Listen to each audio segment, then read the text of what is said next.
The smell of smoke mixes with that of fresh bread on the first corner. It's still 6 in the morning, and the heat is already rising from the cracked asphalt. A child crosses the street barefoot, carrying a bag bigger than she is. No one finds. It's strange, no one asks. Because their asking is exposing yourself too much. Silence is the invisible armor of those who've learned that surviving comes before understanding. The city awakens with sounds that aren't part of the routine for those who live far from here. Sirens, screams, banging gates, distant gunshots. No one knows are real or imagined. Windows open slowly, with suspicious eyes behind the curtains. Every gesture is measured, every step is calculated. Because in some places in the world, going out to buy bread can be a life or death decision. The woman on the second floor already knows the rhythm. Before doing anything else, she observes. She sees who spent the night on the street, who didn't. Come back, who came running. She counts with her eyes, checks with her heart. Not because she enjoys snooping, but because knowing who's still alive is a way to keep breathing. The man sweeping the sidewalk sweeps more than just dust. He tries to erase the marks of the night, the traces of running, the trail of something that might have happened there. He knows but doesn't speak. Because there, what you saw you don't mention. And what you didn't see, it's best to let it go. The children run to school with clean uniforms and tired eyes. Some have already seen what many adults couldn't bear, but they still run, still play during recess, still color their notebooks as if the world were fair, as if the future were certain. Because somehow, they've learned to dream even when everything around them screams the opposite. A bar opens its doors with loud music, as if the volume could protect against fear. Inside, men play dominoes while talking about soccer. No one mentions what happened on the back street. The game goes on. Because stopping would mean facing the pain. And there, those who stare pain in the face break on the inside. A mother breastfeeds at the gate, looking side to side. She knows the lap that comforts today could turn into longing tomorrow.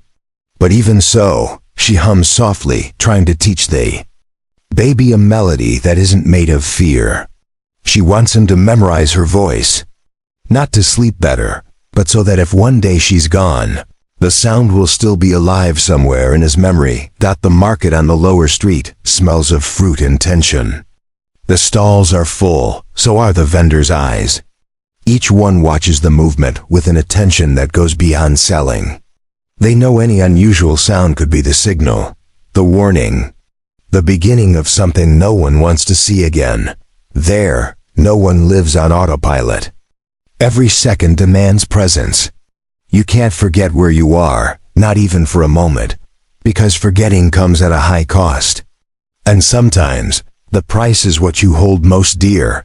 The alleys are both paths and traps. They enchant and frighten. In one, a boy practices dance moves with cheap earphones. In another, two men argue quietly. The walls tell stories no one dares to write.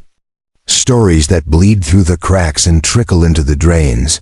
The church on the corner opens early. Inside, a kneeling woman cries silently. Not for something that happened, but for everything that still might happen. She asks for protection, for strength, for a day of peace, and stands before the Amen. Because there, even faith has to be quick. The garbage truck passes as if nothing is happening. The collectors run, not for productivity, but for safety. They know they can't stay in one place too long. Every corner might hide a surprise. Every bin, a risk. The walls speak. Those who know how to listen, understand. Scratched out phrases, erased names, coded messages.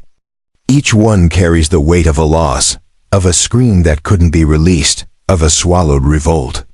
It's not art. It's survival painted in spray paint. The sky always seems overcast, even when it's blue. There's something in the air. That's heavy.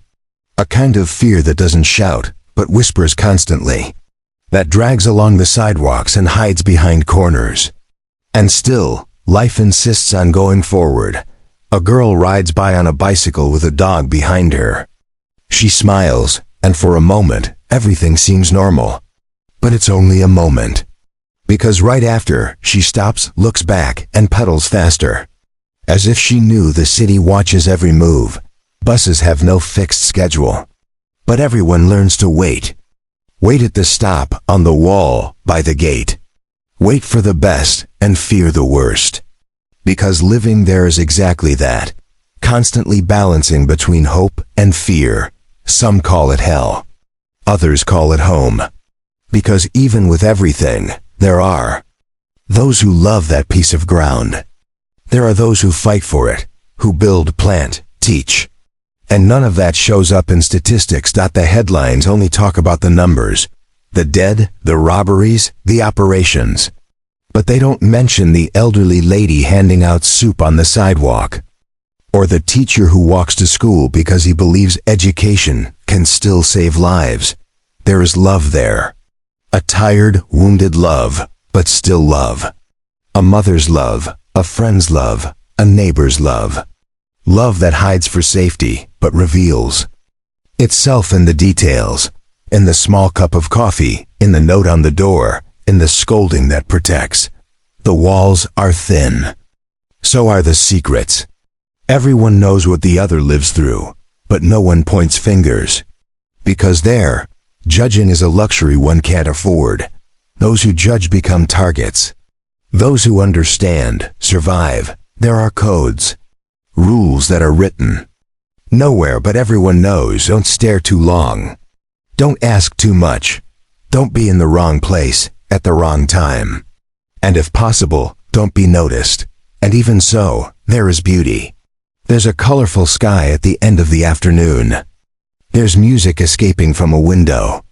There are clothes on the line. There is life insisting on blooming through cracked concrete. It's not romanticizing. It's reality. The most dangerous city in the world also has affection. And that's exactly what makes it so complex. Its ability to generate hope in the midst of chaos. To understand what life is like here, it's not enough to look from the outside. You need to feel it from within. Feel your breath tighten while crossing the street.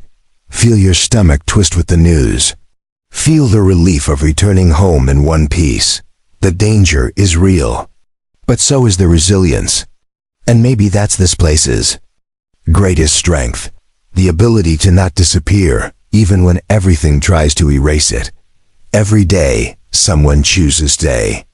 Choosing to stay in a place like this is an act of courage. And of love. Love for those who are still here. Love for those who couldn't stay. And that's why this story needs to be told. Because it's not just about fear. It's about struggle. About people. About how, even surrounded by violence, many still choose to live. Not just survive. They don't ask for pity. They ask for respect. They ask for the whole story to be told. Not just what shocks, but what builds. Because there, life happens on the edge. And even on the edge, it keeps going. So if you really want to understand what life is like in the most dangerous city in the world, you need to strip away your judgments and truly dive in. Because what looks like chaos from a distance can reveal humanity when seen up close. Now that you've stepped into this place, stay with me. Because the real story hasn't even started yet. And you won't want to stop now. The sound of flip-flops hitting the floor is the alarm clock for the boy in the back room. He sleeps with his head turned toward the wall, where he taped a torn photo of a soccer team. The image has already faded, but he still believes in that dream. He wakes up, puts on the same shirt from yesterday, and runs to the kitchen sink to wash his face with water that takes a while to come out. He doesn't complain. He learned not to complain ever since he understood that no one hears those who scream in a place where everyone is already voiceless. His mother has been up for over an hour. She prepared 2 pieces of bread with margarine and a weak coffee, dividing it among her 4 children as if it were a feast. She put in the youngest's backpack a recycled notebook with pages from old ones. She didn't complain. She stitched the torn side with blue thread, as if mending had become part of who she is. She doesn't cry.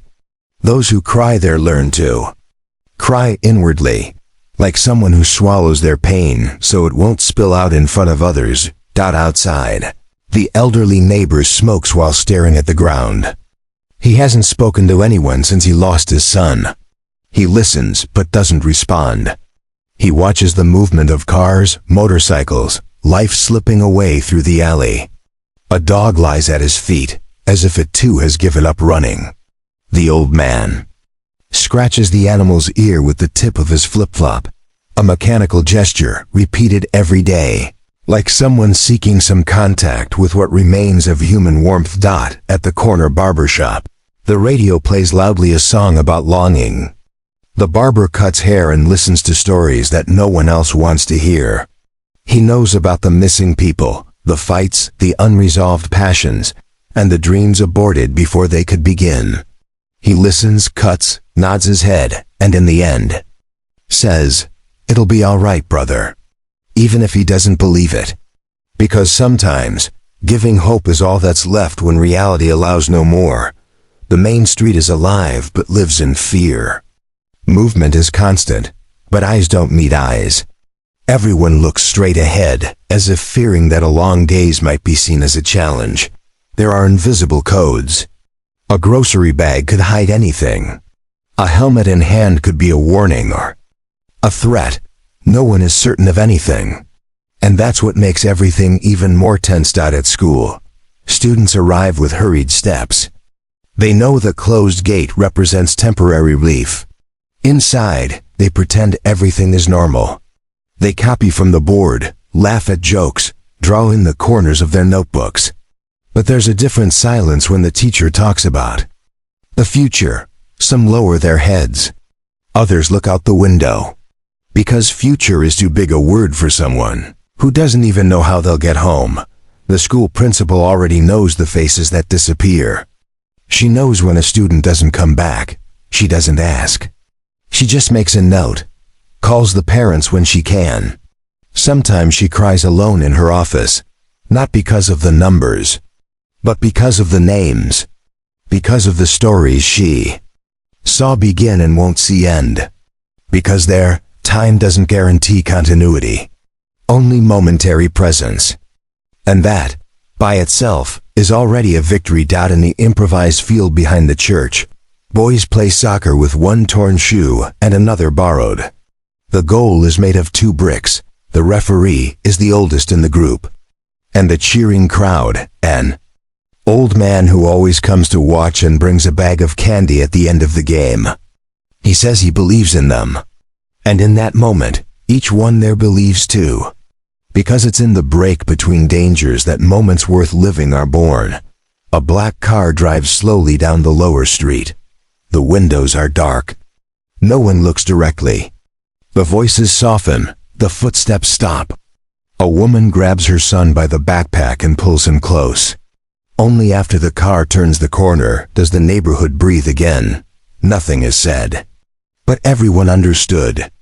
Because in that city, silence also has a function. To warn, to protect, to preserve. Some try to leave. But leaving takes more than courage. It takes money. It takes opportunity. And often, it means leaving behind people who can't come along.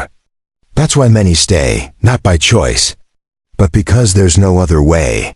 And they learn to create routine within chaos, to build bonds in fear, to find faith in the dark. Because the most dangerous city in the world is also home to those who have nowhere else to go. At the neighborhood butcher shop, the scale weighs more than just meat. It measures the effort of someone who tried to save money all week. Sometimes, all they can afford is bones. But the butcher smiles, says there's a promotion, and even offers a piece of liver for free. Because there, those who have a little share with those who have nothing. Not out of obligation, but because they know how it hurts to need and not find. A teenage girl walks by with earphones and a distant gaze. She softly sings a love song, as if trying to forget what happened the night before. Her hair is tied with a pen, her sneakers have mismatched laces, her shirt is too big. Everything about her is an attempt to disappear into the crowd. Because in that place, growing up too fast is almost a rule. And being noticed is a risk. The city newspapers no longer print the names of the victims, only the numbers, but those who live there know. They know that behind each number was a face, a family, a nickname, a story. And that's what enrages. The quick forgetting, the familiarity with pain, the trivialization of loss. That's why some refuse to watch the news. They prefer music. Or silence. At the end of the afternoon, the sky turns orange above the crooked antennas. It's when mothers call their children inside. It's the hour when fear awakens again, stronger. Doors close. Locks are checked twice. And even then, no. One sleeps in peace. Rest. There is always light. Because any noise could be the beginning of something no one wants to witness. In the corner of the room, a boy prays softly. He asks for protection. He doesn't know exactly what faith is, but he repeats the words he heard his grandmother say. He asks to wake up the next day. And, if possible, that no one in the family is missing. It's a simple prayer, without theology, without eloquence, but full of truth. Because when everything is threatened, the essential is what matters most. The clothes on the line dance in the wind, as if unaware of the tragedy looming on the street. And maybe they really don't know. Maybe they're the only things that still move lightly. The colorful fabrics flutter like flags of resistance. And those who look from afar might think there's joy there. But those who live there know, it's just a sigh between the scares. The women in the neighborhood have created a silent network. They exchange information at the bus stop, warn each other when something strange happens, care for the children. Of those who went to work, they don't wear badges or uniforms. But they are the true guardians of that community. And without them, everything would have already collapsed. The downtown pharmacy gives credit to those it knows. The owner writes it down in an old notebook with wrinkled pages. He knows he may never get paid. But he prefers to take the risk, because he's been in need too, and was helped. There, the memory of pain becomes a bridge. And no one forgets who offered a hand. Parties still happen, even if short, even if hidden. A speaker, a cheap soda, a few plastic chairs. There, for a few hours, danger seems to retreat. Laughter visits the faces again. And even if tomorrow is uncertain, that moment is worth more than many promises. The sky darkens slowly. And with it, the voices retreat. The city changes tone. Becomes more tense. More alert. Lights flicker. Gates creak. And eyes once again become the main form of communication. A look can say everything. Go back home. Don't go that way. It happened again. Those who live there learn to recognize the signs. A dog that barks too much. A group that forms out of nowhere. A light that goes out before its time. Nothing is accidental. And every detail matters. Because ignoring could cost dearly. And even so, there are those who plant, who place a flower in a cracked pot, who paint hope on the wall, who write poems in their school notebook, who dream of college, of traveling, of peace. All of this exists. Yes, but it's hidden behind fear, protected by layers and layers of pain. That's why, when someone asks what life is like there, you can't answer with a sentence. You have to tell everything, show everything. Because only then can you understand that, deep down, it's not about danger. It's about humanity. The rain starts without warning, washing the hot ground with a force that doesn't cool. It only spreads the mud. Children run barefoot, laughing at the wind, while mothers shout for them to come inside quickly. The sky, heavy and dull, pours its wrath onto the zinc rooftops that rattle like hurried drums. And amidst that sound of urgency, life goes on as always, trying to look normal. A vendor improvises a tarp with a blue sheet to protect the fruit from flooding. He arranges each tray as if organization were his way of resisting chaos. The price of tomatoes is high, but no one argues. Those who stop to buy don't have time to haggle.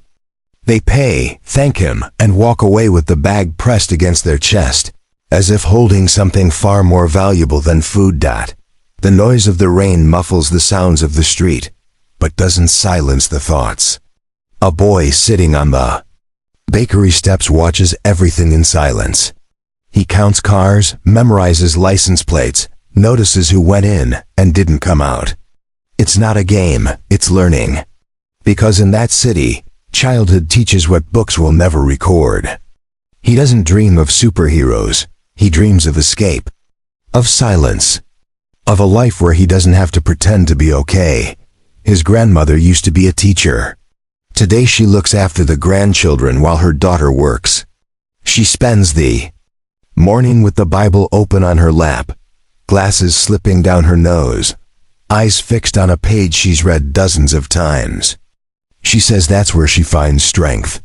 But what really holds her up is the memory of her husband, who built that house with his own hands and died without knowing that the war would reach the neighborhood that once was made only of hope. A woman walks down the hill with a broken umbrella and 2 children clinging to her legs. They descend slowly, slipping here and there, laughing without knowing the risk. She doesn't laugh. She holds on tight. She already lost 1 child to illness. She doesn't want to lose another to violence. Every step is a silent prayer. Every path is a journey with the taste of sacrifice. On the opposite corner, a teenager lights his second cigarette of the day while watching the movement. He's seen things that changed him on the inside. His eyes carry a kind of tiredness that doesn't match his age. His body is still young, but his soul has aged from fright. He doesn't talk much. He just listens. And when he does speak, his short phrases seem to carry the weight of many silences. In a house with a simple facade, a woman sews. The machine makes a rhythmic, almost hypnotic noise. She sews clothes that will later be sold at fairs far from there. Almost nothing is left over. But with that, she pays for gas, notebooks, rice. Her hope is stitched stitch by stitch, thread by thread. Every seam is a way of saying, I haven't given up. At night, the city changes tone. The sounds become sharper. The lights more fragile. Fear stretches out like a shadow with no end. Those on the street run. Those at home lock everything. It's as if the world out there has become impossible. Only those with no choice remain. And those walk quickly, with their heads down and thoughts on alert. A boy plays with a broken toy car inside the house. He pushes it through the cracks in the floor, imagines streets from the tile lines, makes noises with his mouth. In his world, there are no gunshots, no absence. Just curves, races, and finish lines. His mother watches from a distance, with tears trapped in her eyes. She wanted to give more. But she's learned that love, sometimes, is being there fully, even when you have nothing. A young man who earned a scholarship packs his backpack to leave. He's going to cross 3 neighborhoods to get to university. He puts on his shirt carefully, as if it were armor. Neighbors say goodbye to him as if he were going to another world. And in a way, he is. He goes and returns every day between 2 universes. One where dreaming is allowed. Another where dreaming can be dangerous. The conversations inside buses are always hushed. People look out the windows as if searching for something. Sometimes they look within. Every face tells a story that no one hears. A woman in a maid's uniform stares at her hands. A man in grease-stained overalls dozes with his head against the window. And the driver, with red, sleepy eyes, pretends not to hear someone crying in the back. In the city's hospitals, there's a lack of too many things, but not of faith. The professionals work to their limits, trying to save lives that arrive already wounded by more than just the body. The lines are long, the gazes empty, but there are still doctors who hold their patients' hands. There are nurses who bring food from home, because those who live there know that saving a life is an act of resistance. The neighborhood market survives even without security. It's where everyone gathers, where news, warnings, and requests are shared. A father buys milk with coins. A grandmother trades stickers with her grandson in line. And even with all the risks, that space has become a meeting point, where fear is suspended for a few minutes. On the dirt field, a group of young people rehearses a play. They'll perform it at school. They talk about peace, about choices, about empathy. Some laugh, others forget their lines, but they keep going. They rehearse under the sun, under the rain, without an audience, without a microphone, because they believe that maybe someone will listen, and that, by listening, something might change. Even if it's just a little, the city doesn't sleep. It whispers, moans, footsteps, creaks. There's always someone awake. A woman who finished cleaning her house and now does nails for neighbors. A young man delivering food late into the night to help with rent. A grandfather who hasn't slept since his grandson was taken. The night is full of awake bodies trying to hold the world together with small gestures out at the windows. There are watchful eyes. But there are also plants in cut bottles, curtains sewn by hand, memories taped with Scotch tape, and sometimes a candle lit for someone who never came back. The pain there is silent, but decorated with memory, because forgetting would be dying. Twice, a woman paints her daughter's nails while telling made-up stories. She changes the sad endings into happy ones, turns monsters into good neighbors, says the prince wears sandals and rides a bike. Her daughter laughs, believes, and in that laughter, the mother believes too. Because in a few seconds of imagination, they are free. On the rooftop, a boy flies a kite with a short string. He shouts to his friend on the other side of the street. They compete, cheer, get annoyed, and laugh. Down below, the world is heavy. But up there, in that concrete sky, for a few minutes, they're not afraid. They just fly. Or try to, a young man writes. In a hidden notebook. Poems, thoughts, revolts. He doesn't show anyone. He writes so he doesn't explode. Writes to remind himself that he still feels, and that he's still human. Even in a place where being human is sometimes a danger, and every day, someone makes it back home. Tired, sweaty, silent, but alive. That's already an achievement. Because on many nights, what you hear are the footsteps that never return, the names that don't answer, the beds that remain made. Life there doesn't wait, it pushes. And those who can't take it fall. But those who resist learn to walk differently, learn to calculate risks, to hear distant sounds, to notice details. Because their living is an art, the art of improvising, of enduring, of continuing. Children learn early what it means when a streetlight goes out at the wrong time, when the neighbor's gate is half open, when a motorcycle passes twice slowly. These are signs no one teaches, but everyone learns. And those who don't learn, suffer. Love happens in silence, in hidden notes, in quick glances, in hands that touch in a hurry. Because there, loving is exposing yourself. And exposing yourself is dangerous. But still, there are those who love, who build families, who promise a future. Hope is like a candle that insists on staying lit in the middle of the wind, fragile, but firm. One breath is enough to blow it out. But as long as there's a flame, there's a path.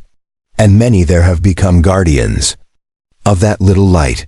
The most dangerous city in the world isn't made only of danger. It's made of daily choices to live. And that choice, made every day, even with no guarantees, is what makes this place impossible to ignore. Those who look from outside judge, but those who walk there Understand. Understand that behind fear, there is courage. Behind pain, there is love.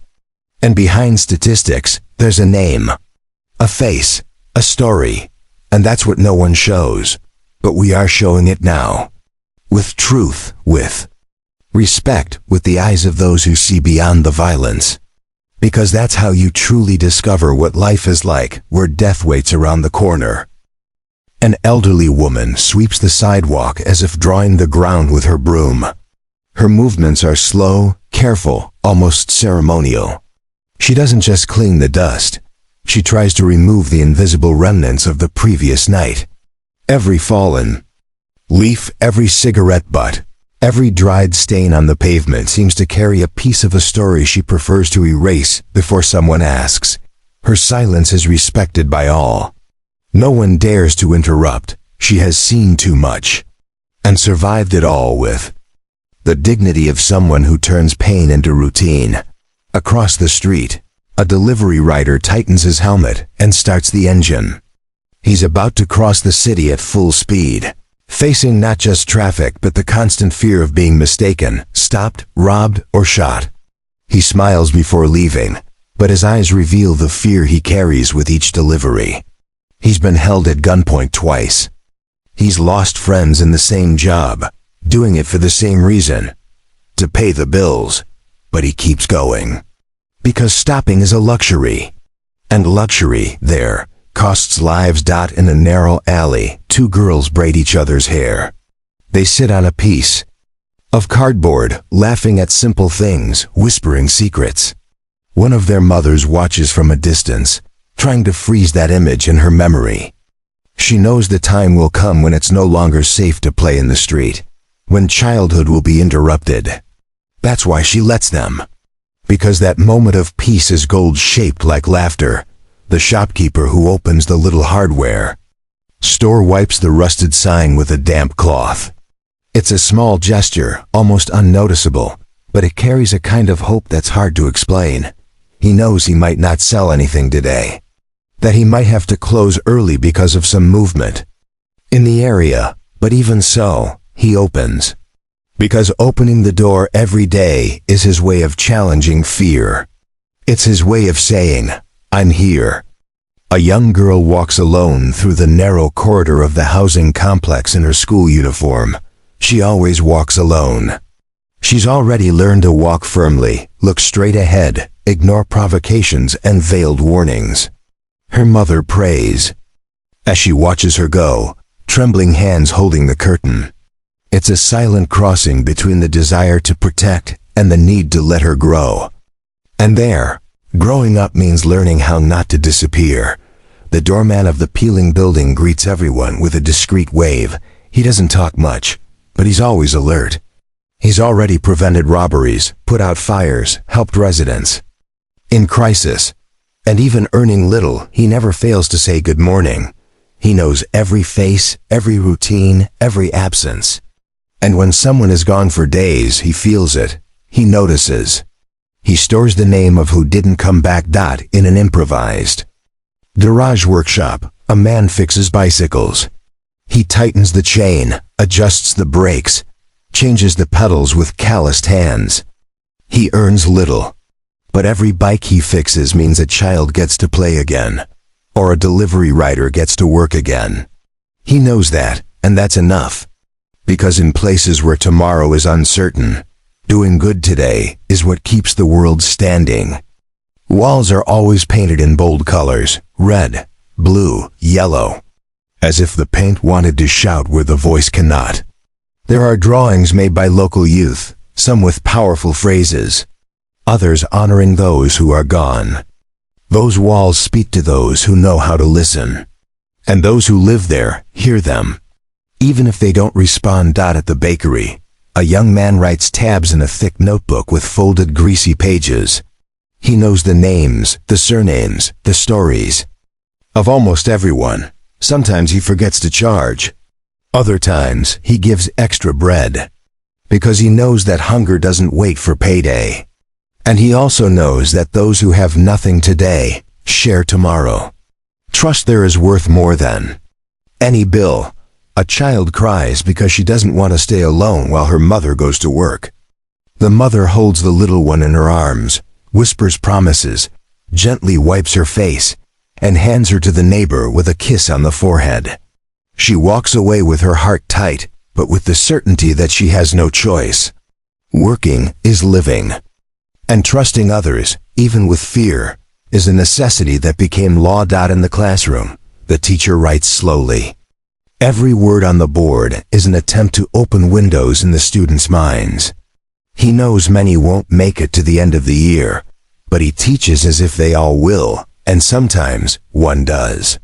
Sometimes a student comes back years later wearing a suit, smiling, saying, "You were the one who made me believe," and that repays everything, every late night, every threat, every hidden tear. Near the sewage canal, a woman washes clothes. She uses bar soap and scrubs hard. Her fingers are already split from so much effort.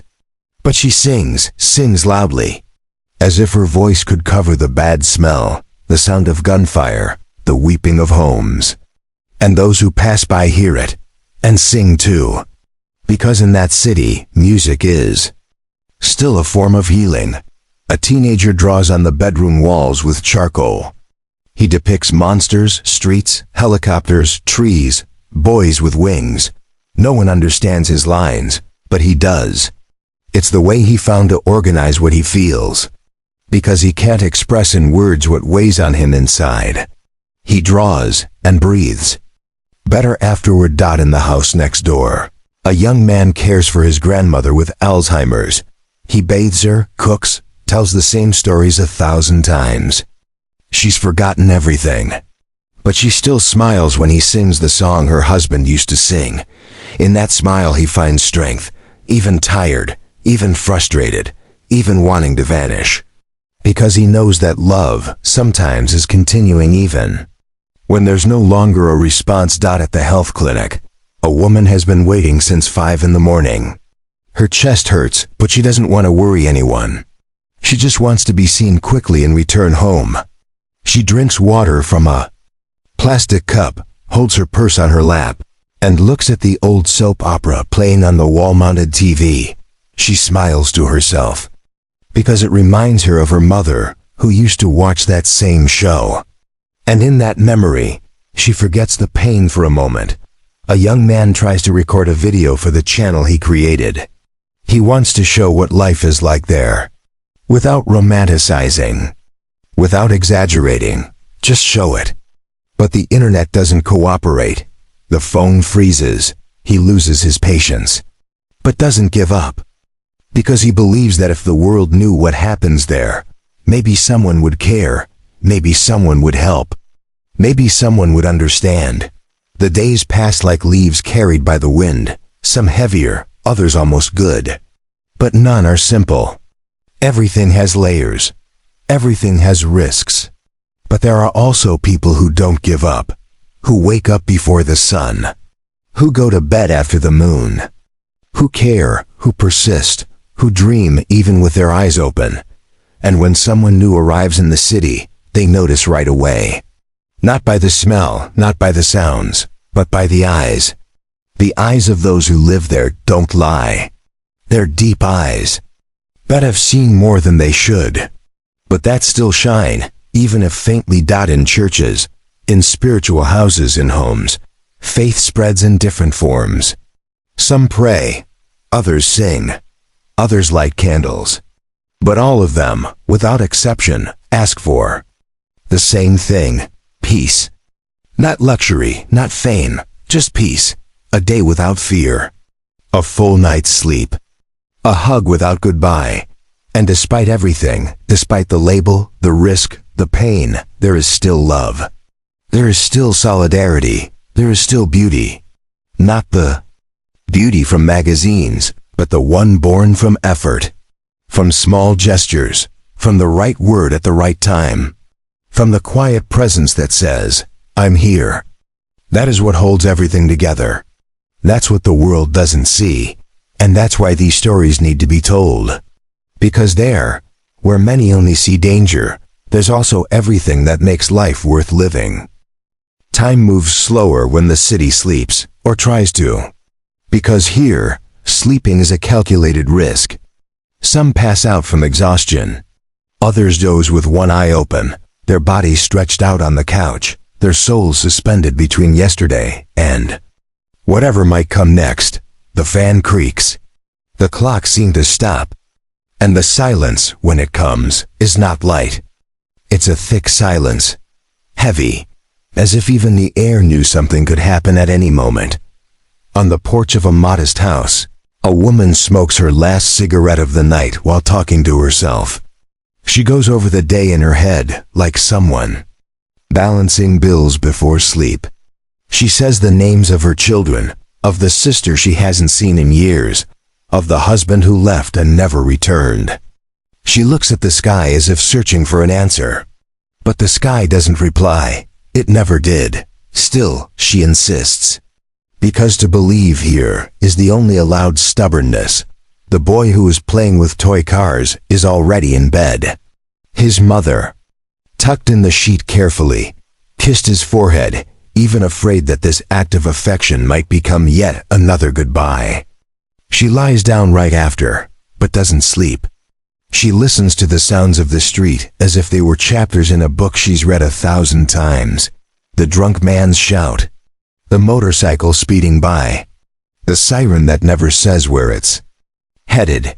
And the thoughts that never stop going in circles. In another part of the city, a young man writes everything he saw during the day on loose sheets of paper. He won't post it. He won't show anyone. He writes because he needs to get it out. Because holding too much inside hurts. He writes about his mother who left early and came back late. About his friend who left. About the neighbor who started a nail course with borrowed money. And about the fear he has of never getting out of there.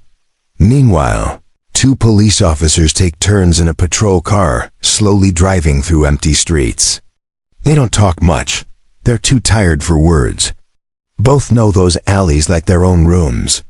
They know where it's tense, where something's going to happen. And even knowing nothing will change tomorrow, they keep patrolling. Because they made a promise. Because they have no other job. Because somehow, they still feel they can make a difference. In the square where children played during the day, now there are only wet benches and the distant sound of music coming from a forgotten house. Someone sings too loudly, maybe to avoid thinking, maybe to not hear their own thoughts. And that out-of-tune voice crosses the city like a cry for help disguised as a party. Because sometimes, resisting also means dancing even without rhythm. The television in a house is still on, even though everyone is asleep. It's showing a rerun, one of those programs no one really watches. But the bluish light coming from the screen seems to keep the living room alive. As if it were a signal that someone is still there. That presence remains. That routine persists. In the window on the top floor of a simple building, an old man watches the street without hurry. He's been sleepless for years since he lost his grandson. He doesn't talk about it to anyone. But every day, at the same time, he lights a candle and places it on the windowsill. He says it's to illuminate paths. But deep down, it's so someone down below knows there's still light above. Even if small, the city breathes heavily. It's not easy to keep your chest open in a place that constantly squeezes you.